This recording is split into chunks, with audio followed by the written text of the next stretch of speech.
नमस्ते दोस्तों। मेरी भाभी रोज मुझसे 1 किलो मसूर दाल की मंगवाती थी, मगर उस वक्त मैं बहुत हैरान हो जाती जब भाभी उस दाल को पकाए बिना ही अपने बेडरूम में ले जाती और जब बाहर निकलती तो लंगड़ा लंगड़ा कर चलती और कहती कि दाल बहुत अच्छी थी। एक दिन भाभी का राज जानने के लिए मैंने अपनी छोटी बहन को भागी भाभी के कमरे में छुपा दिया। कुछ देर बाद जब बहन लंगड़ाती हुई बाहर निकली तो मेरी जान ही निकल गई। आज शीतल भाभी ने मुझसे 1 किलो दाल मंगवाई थी। मैं जैसे ही वह दाल लेकर घर पहुंची तो भाभी ने थैला मुझसे ले लिया और अपने कमरे में चली गई। मैं हक्का बक्का से रह गई थी कि भाभी को क्या हुआ। अभी आधा घंटा ही हुआ होगा कि मेरे भैया ऑफिस से जल्दी घर आ गए थे। उनकी तबीयत खराब थी और मैं अपने कमरे में ही बैठी थी। भैया को देखकर मैं जल्दी से उठकर उनके पास आ गई थी। मुझे उनकी चिंता सताने लगी थी, मगर वह बोले थोड़ी देर आराम करूंगा तो ठीक हो जाऊंगा। फिर उन्होंने अपने कमरे में जाने के लिए दरवाजा खोलने की कोशिश की तो दरवाजा अंदर से बंद था। भैया को कुछ शक हुआ तो भैया ने दरवाजा पीट डाला, मगर कमरे से तो भाभी की कोई आवाज ही नहीं आई। भैया ने मुझे घूरकर पूछा, शीतल कहाँ है और दरवाजा अंदर से क्यों बंद है।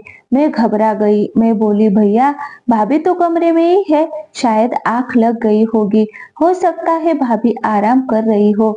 भाई ने जोर जोर से दरवाजा बजाया। फिर बोले, शीतल दरवाजा खोलो, जल्दी करो। लेकिन भाभी ने कोई आवाज नहीं दी। मैं भैया का हाथ पकड़कर उन्हें बाहर बरामदे में लेकर आई और बोली, आप यहाँ बैठ जाइए, मैं दरवाजा खुलवाती हूँ।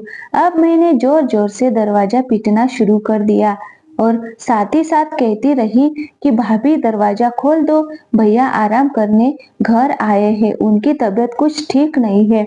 लेकिन अंदर इतनी शांति थी कि कोई हलचल ही नहीं हो रही थी। मैं भैया के पास आकर बैठ गई। उनका चेहरा गुस्से से लाल हो रहा था। मैं बोली, भैया आप मेरे कमरे में आराम कर लीजिए, हो सकता है भाभी सो गई होगी, निशा भी तो सो ही रही है ना। भैया ना मैं सिर हिला दिया और मुझसे बोले कि तुम यहाँ से जाओ, तुम भी आराम कर लो। लेकिन मैं भैया के पास ही बैठी रही।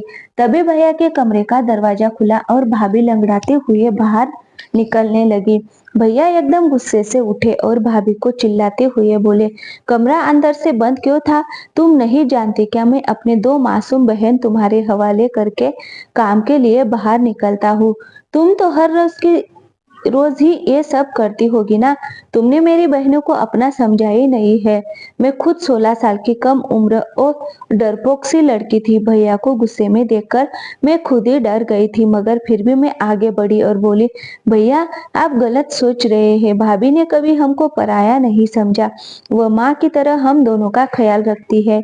शायद आज भाभी की तबीयत खराब हो इसीलिए सो गई होंगी। मेरी बात सुनकर भैया ने मेरे सिर पर हाथ फेरा और खुद कमरे में चले गए। भाभी की आंख में आंसू आ गए थे और उन्होंने मुझे गले से लगा लिया था। वह बोली, शुक्रिया स्नेहा। मैंने कहा, शुक्रिया को मारो गोली, जल्दी चलो, भाभी किचन में चलकर दाल बनाते हैं। भाभी एक पल के लिए परेशान हो गई थी। वो बोली, स्नेहा दाल तो मैंने खा ली है, तुम अपने कमरे में जाकर पढ़ाई करो। भाभी लंगड़ाते हुए किचन में चली गई। मैं हैरान होकर वही खड़ी थी कि भाभी ने मुझसे झूठ क्यों बोला कि उन्होंने दाल को खा लिया है, क्योंकि मैंने अपनी आंखों से देखा था कि वह कच्ची दाल अपने कमरे में लेकर गई थी।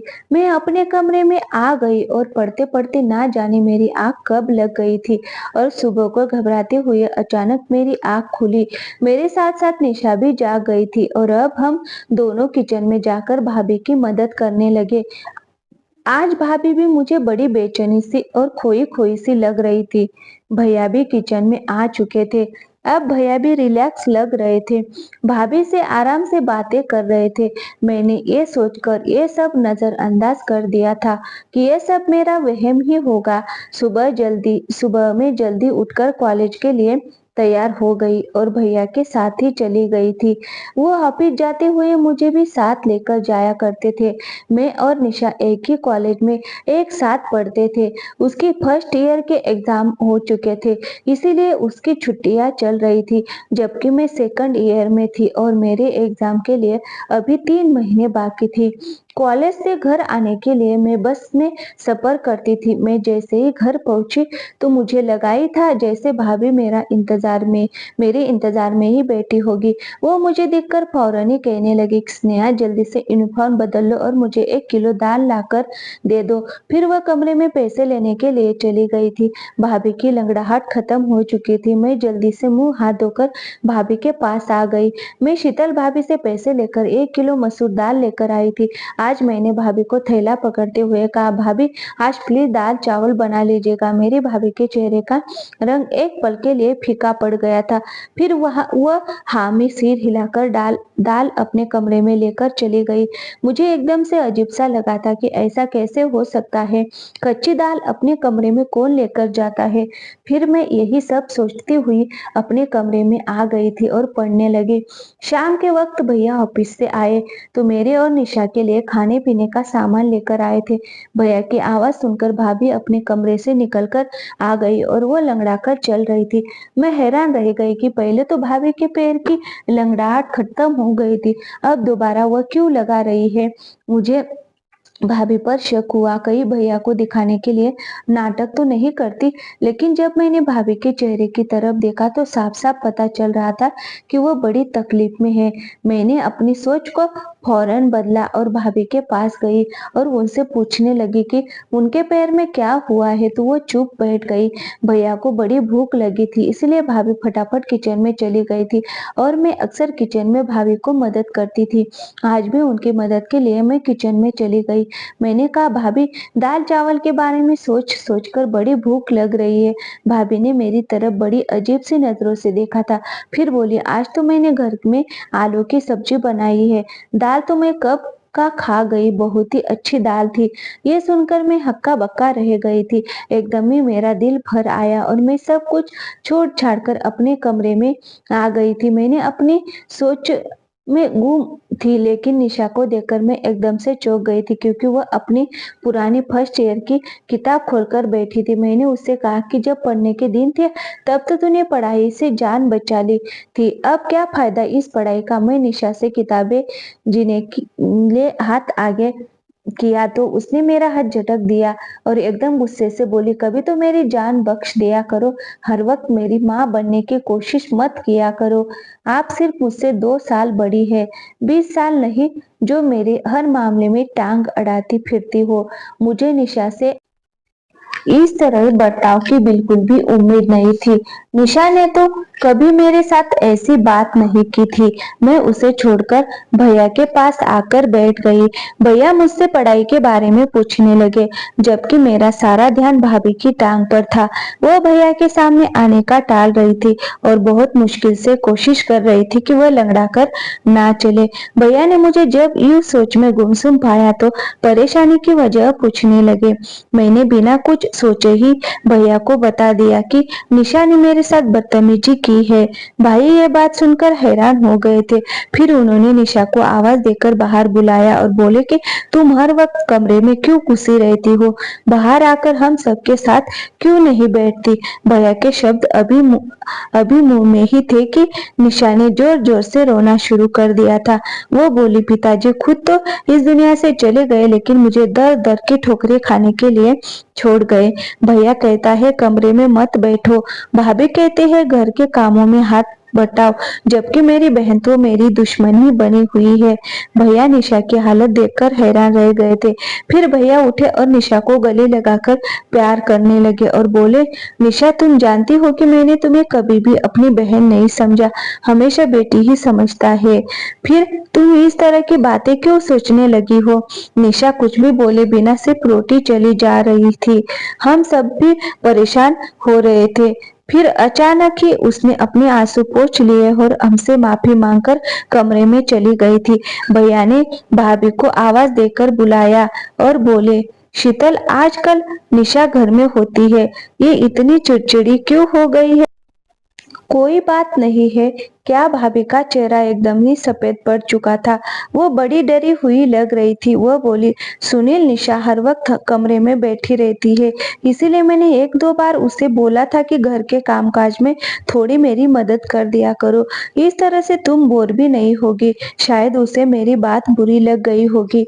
भैया कुछ सोचने लगे, जबकि ना जाने मुझे ऐसा क्यों लगा जैसे शीतल भाभी हमसे कुछ छुपा रही है। बात सिर्फ इतनी ही नहीं थी, कुछ ना कुछ गड़बड़ तो जरूर थी। अगले दिन भैया हमारे कमरे के लिए टीवी लेकर आए, अच्छी अच्छी मूवीज ले आए, किताबें और नॉवेल्स भी ले आए थे। और भैया ने निशा के हाथ में थमा दी थी और बोली, आज के बाद तुम घर में बोर नहीं होगी। फिर कैरम भाभी के हाथ में थमाकर बोले, शीतल, तुम और स्नेहा कैरम खोल लिया करो। ये देखकर भाभी भी मुस्कुरा गई थी। मैं जब कमरे में आई तो निशा मुझे बड़ी जोश में लग रही थी। वो बोली, स्नेहा, मैं सारा दिन फिल्में देख लिया करूंगी, तुम पढ़ाई में ध्यान लगाते रहना। मेरा भी दिल ललच गया था। भैया निशा के लिए बच्चों वाली भी लेकर आए थे। मैं देर रात तक जागकर पढ़ाई करती थी। एक दिन मैं पढ़ाई कर रही थी, तब मैंने भाभी को अपने कमरे से निकलते हुए देखा। वो तेज तेज कदमों से चलती हुई छत पर चली गई थी। ना जाने इतनी रात को छत पर क्या करने गई थी। मैं तो बड़ी परेशान हो गई थी। मैं पढ़ाई वगैरह सब भूल कर बाहर ही देखते रह गई थी। तकरीबन 1 घंटा छत पर बिताकर भाभी अपने कमरे में वापस चली गई थी। आखिर ये सब हो क्या रहा था, मैं इस फिक्र में घुलती जा रही थी, जबकि मेरा दिल पढ़ाई में भी नहीं लग रहा था। मैं कॉलेज से जैसे ही वापस आई तो भाभी ने मुझे पैसे थमा दिए और फिर से मुझे 1 किलो मसूर दाल लाने के लिए भेज दिया था। मैं कपड़े बदलने कमरे में गई तो ये देखकर दंग रह गई कि निशा फर्स्ट ईयर की किताबें पढ़ रही थी। मुझे देखकर वह इस तरह चौंक गई कि झट से वह किताब सहित कमरे से बाहर निकल गई थी।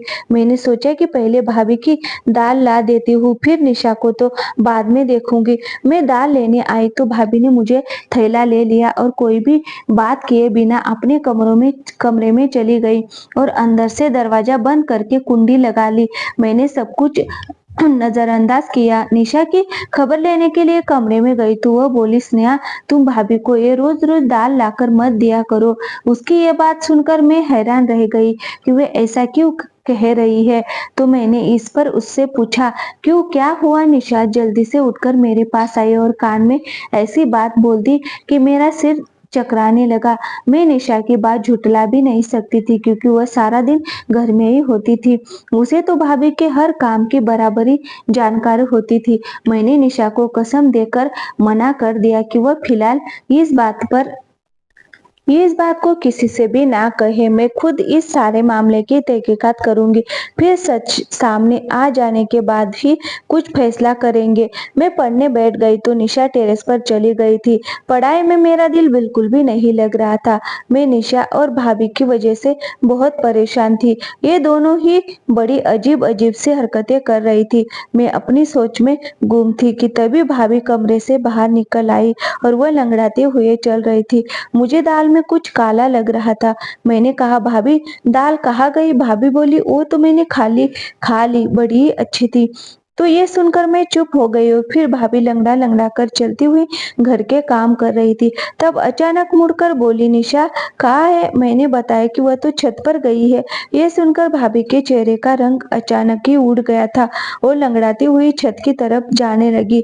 मैंने सिर झटक दिया और अपनी किताब उठा ली। ये दोनों तो पागल है, मुझे भी पागल कर देंगे। लेकिन मेरा दिल पढ़ाई में नहीं लग रहा था। भाभी को छत पर गए हुए बहुत देर हो गई थी। मैं भी उन दोनों के पीछे ही छत पर चली गई। सीढ़ियों से चढ़ते हुए मैं भाभी की आवाज आसानी से सुन सकती थी। भाभी निशा को बुरी तरह से डांट रही थी। निशा के रोने की आवाज भी आ रही थी। मेरा दिल अपनी बहन के लिए टूट सा गया था। मैं जैसे ही छत पर पहुंची तो भाभी मुझे देखकर डर गई थी। उन्होंने निशा को गले से लगाया और प्यार से बोली, कैरम नहीं खेलोगी अपनी भाभी के साथ? निशा ने भी अपने आंसू पोंछ दिए और जबरदस्ती मुस्कुराने की कोशिश कर रही थी। मैं उन दोनों को हैरत से देख रही थी। मैंने निशा का हाथ पकड़ा और उसे खींचते हुए नीचे लेकर आ गई थी। उसे कमरे में लेकर मैंने पूछा, भाभी तुम्हें क्यों डांट रही थी? निशा घबरा गई और बोली, नहीं तो भाभी मुझे क्यों डांटेंगी, बल्कि वह तो मुझसे प्यार बहुत करती है। मैं कुछ सोचकर चुप हो गई थी। मैंने कहा, निशा, मुझे तुम्हारी मदद की जरूरत है। मैं भाभी का राज जानना चाहती हूँ। उस दिन तुमने जो बात बताई थी वह सिर्फ तुम्हारा वहम थी, लेकिन मैं चाहती हूँ कि तुम मुझे असली सबूत लाकर दो। कल जब मैं भाभी को दाल लाकर दूंगी तो तुम उनके कमरे में छुपकर देखना कि वह दाल कैसे खाती है, फिर लंगड़ा कर क्यों चलने लगती है। मेरी बात सुनकर निशा एकदम से मुस्कुरा गई थी। वह बोली, स्नेहा, मैं तुम्हारा साथ दूंगी। अगले दिन कॉलेज से वापस आते समय अपने दिमाग में सारा प्लान फिट करके आई थी। घर पहुंची तो मैंने भाभी को मेरा इंतजार करते ही पाया था। वह बोली, स्नेहा, जल्दी से दाल लाकर दे दो। मैं मुंह धोने के लिए कमरे में चली गई और निशा को भी समझा दिया कि जैसे ही भाभी को आवाज देकर बुला लूंगी तुम उनके कमरे में जाकर छुप जाना। उसने हाँ कह दिया था। मैंने भाभी को आवाज दी और कहा, भाभी, दाल अब महंगी हो गई है, थोड़े पैसे और देने पड़ेंगे। भाभी मुस्कुराकर बोली, तो फिर क्या हुआ, मैं अभी लाकर देती हूँ। वैसे इतनी देर में निशा भाभी के कमरे में जाकर छुप गई थी। मैं दाल ले आई थी। भाभी ने खुशी खुशी वह दाल मुझसे ले ली और अपने कमरे में चली गई। मैं बाहर बरामदे में बेचैन होकर चक्कर पे चक्कर काट रही थी। 1 घंटे बाद भाभी के कमरे का दरवाजा खुला और वह लंगड़ाती हुई कमरे से बाहर आ गई थी। तो किचन में चली गई तो निशा भी उनके कमरे से बाहर निकल आई। ये देखकर मैं तो दंग रह गई थी कि निशा भी आज लंगड़ा कर चल रही थी। मैंने निशा के हाथ को पकड़ा और जल्दी से पूछा, निशा, बता, मुझे क्या मालूम हुआ तुझे। निशा बड़ी परेशान सी लग रही थी। वो बोली, स्नेहा, मैंने तो तुम्हें पहले ही बता दिया था कि भाभी हमसे छुप छुप कर घर से निकलती है, मगर तुमने यकीन ही नहीं किया था। वह खिड़की बहुत छोटी है, उससे निकलते वक्त पैर में चोट लग जाती है, इसीलिए भाभी लंगड़ा कर चलती है। मैं भी उस खिड़की से निकलकर भाभी के पीछे जाना चाहती थी, मगर इस चोट की वजह से मैं वापस आ गई। मैंने निशा को कसम दी कि वह भैया को इस बारे में कुछ भी ना बताए। वह बोली, पागल तो नहीं हूँ जो भाई का घर उजाड़ने का सोचो। मैंने निशा को एक किताब दे दी और बोली कि तुम इसको पढ़ लेना।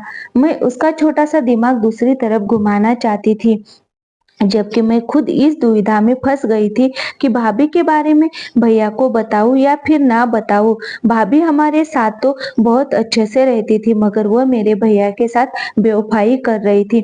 यही बातें सोचते सोचते मेरी आंख लग गई थी। ना जाने कितनी देर में सोती रही। जब भैया के चीखने चिल्लाने की आवाज आई तब मैं घबराकर उठ बैठी थी। मेरी तो जान ही निकल गई थी। मैं भागती हुई गई तो बरामदे में मैंने भैया, भाभी और निशा को देखा। मुझे लगा निशानी भाभी की हकीकत भैया को बता दी, तभी तो वह उन पर गुस्सा कर रहे हैं। मुझे देखकर भैया गुस्से से बोले, स्नेहा, मैं तो तुम्हें बहुत होशियार समझता था, मगर तुम भी इसको नहीं संभाल पाए। भैया का इशारा निशा की तरफ था। मैं जल्दी से आगे बढ़ी और बोली, भैया, हुआ क्या है। भाई की आंखों में आंसू आ गए थे। वो बोले, तुम निशा से मुझे ये पता करके बता दो कि छत पर कौन था जो इससे मिलने आया था। मैं एकदम ही डर गई थी। मैंने जोर जोर से ना में सिर हिला दिया था। मैंने बोला, नहीं भैया, हमारी निशा ऐसी नहीं है, जरूर आपको कोई गलतफहमी हुई होगी। भाभी भी आगे बढ़कर बोली, सुनील, आप बिना सबूत इतना गुस्सा ना करें, बच्चे है, वो सुधर जाएंगी। भैया अब भाभी को घूर रहे थे। वो बोले, मैंने शादी के पहले ही दिन तुम्हें बताया था कि ये दोनों लड़कियां सिर्फ मेरी बहनी नहीं बल्कि मैं इन्हें अपनी बेटियां भी समझता हूँ। तुम माँ बनकर इनकी परवरिश करना। इस तरह से पालन पोषण किया है तुमने इनका। मैंने निशा का हाथ पकड़ा और उसे अपने कमरे में ले गई थी। मैंने निशा से पूछा, तुम मुझे सब कुछ सच सच बता दो कि आखिर बात हुई क्या है। वो रोते हुए बोली, भाभी चाहती है कि हम दोनों उनके पति का घर छोड़कर चली जाए, इसीलिए वो ये सब करके हमें हमारे भाई की नजरों में गिराना चाहती है। निशा की बात ने तो मुझे अंदर तक हिलाकर रख दिया था।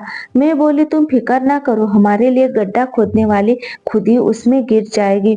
अगले दिन मैं भैया के साथ कॉलेज जाने लगी तो भैया बड़े खामोश से थे। उनकी आंखों से मैं गुस्सा दिख रहा था। मैंने कहा, भैया, आज आप ऑफिस से आधी छुट्टी लेकर मुझे कॉलेज से लेने के लिए आ जाइएगा। मैं एक हकीकत आपके सामने रखना चाहती हूँ। भैया कुछ कहे बिना ही चले गए थे, मगर ये उनकी मेहरबानी थी कि वह मुझे लेने के लिए आ गए थे। मैंने उनसे कहा कि वह घर से बाहर ही रहे, जब तक मैं इशारा करके उन्हें ना बुलाऊं तभी वो आए। मैं जैसे ही घर गई भाभी ने दाल का ऑर्डर दे दिया। थोड़ी देर बाद जब मैं दाल लेने बाहर निकली तो भैया आगे बढ़े और बोले, कहाँ जा रही हो? मैंने कहा, बस आप चुप रहिए, आज हकीकत आपके सामने आ जाएगी। मैं दाल लेकर घर चली गई तो भाभी ने मेरे हाथ से थैला ले लिया और कमरे में चली गई थी। मुझे इसी वक्त का इंतजार था। मैं जल्दी से घर से बाहर आई और भैया को अपने साथ लेकर गई। मैंने कहा, भैया आप अपने कमरे का दरवाजा खोलिए। भैया के पास एक कतार था जिसके जरिए से उन्होंने कमरे का दरवाजा खोल लिया था। जब हम अंदर दाखिल हुए तो भाभी अंदर नहीं थी। उनके कमरे की खुफिया खिड़की खुली थी। भाई ने उस खिड़की से बाहर देखा तो उन्हें भाभी नजर आई। वो तेज तेज चलती हुई कहीं जा रही थी। भैया भी उस खिड़की से कूद गए थे, जबकि मैं और निशा भी बड़ी मुश्किल से उस खिड़की से उतर पाए थे।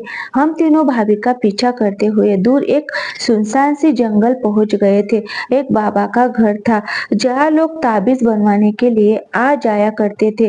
तेज तेज चलते हुए अचानक जब भाभी ने पीछे मुड़कर देखा तो हम तीनों को देखकर उनके चेहरे का रंग फीका पड़ चुका था। भैया आगे बढ़े और भाभी का हाथ पकड़कर उन्हें घर ले आए थे। भैया के तेवर बड़े खतरनाक हो चुके थे।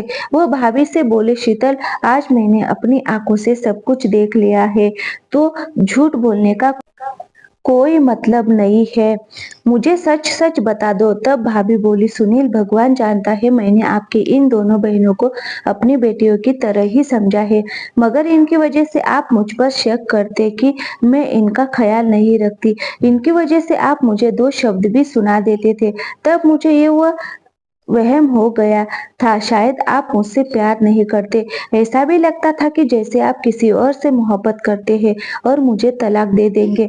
मैंने अपनी बड़ी बहन से इसके बारे में बताया कि वो बोली, एक साधु बाबा है जिनका मंत्र बहुत शक्तिशाली है, उससे पत्ती मुट्ठी में आ जाता है। इसीलिए मैं आप सबसे छुपकर उनकी सभा में जाने लगी थी। साधु बाबा ने कहा था कि पूरे 30 दिन तक 1 किलो मसूर दाल पर मंत्र का प्रयोग करना है और वही दाल नहर के किनारे फेंक देनी है।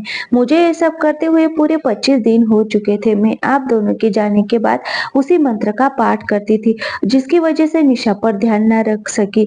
मुझसे चूक हो गई। निशा अपने ही इलाके के आवारा लड़के रवि से मोहब्बत कर बैठे और इनके दरमियान चिट्ठी और खत का सिलसिला शुरू हो चुका था। मुझे निशा पर शक हुआ, इसलिए मैं आधी रात को उठकर छत पर चली गई। तब मुझे रवि का खत नजर आया। उसमें उसने निशा की बहुत तारीफ करी थी। मैंने वह खत निशा को दिखाते हुए कहा कि मैं तुम्हारी हकीकत तुम्हारे भैया को बता दूंगी, इसीलिए समय के रहते सुधर जाओ। मगर निशा तो मुझे ही अपना दुश्मन समझने लगी थी। ये ठान चुकी थी कि 30 दिन बाद ये प्रक्रिया पूरी हो जाएगी और मेरी मन्नत भी। इसके बाद मैं निशा से सख्ती से पेश आऊंगी, मगर यह व्रत पूरा होने से पहले ही आप मेरा राज जान चुके हैं। मैं आपसे माफी चाहती हूँ कि मैं निशा का ख्याल नहीं रख पाई। मैंने निशा की तरफ तो वो शर्म के मारे सिर झुकाकर खड़ी थी। भैया ने आगे बढ़कर निशा के सिर पर हाथ रख दिया और बोले, बेटा अगर रवि अच्छा लड़का होता तो मैं उसकी शादी तुम्हारे साथ खुद करवा देता, मगर वो बहुत बुरा इंसान है। इलाके के हर लड़के के ऊपर उसकी गंदी नजर है। निशा रोने लगी और बोली, भैया घर में सुनापन और अकेलापन था, इसकी वजह से मैं इस गलत राह पर चल बैठी, वरना मुझे रवि में कोई दिलचस्पी नहीं है। भैया मुस्कुरा दिए थे। उनके सिर से भारी बोझ उतर गया था। फिर उन्होंने हम दोनों को कमरे में भेज दिया था। यकीनन अब भाभी की खबर लेने वाले थे। वो भाभी को हमारे सामने कभी डांटा नहीं करते थे। मैंने कहा, भैया भाभी को कुछ मत कहना, वो हमारी माँ जैसी है। भाभी रोते हुए हम दोनों बहनों के गले लग गई और एक बार फिर हमारे घर में प्यार का खुशनुमा माहौल बन चुका था। दोस्तों उम्मीद करती हूँ आपको हमारी कहानी पसंद आई होगी। कहानी पसंद आई है तो वीडियो को लाइक करें, चैनल पर नए आए हो तो चैनल को सब्सक्राइब जरूर करें।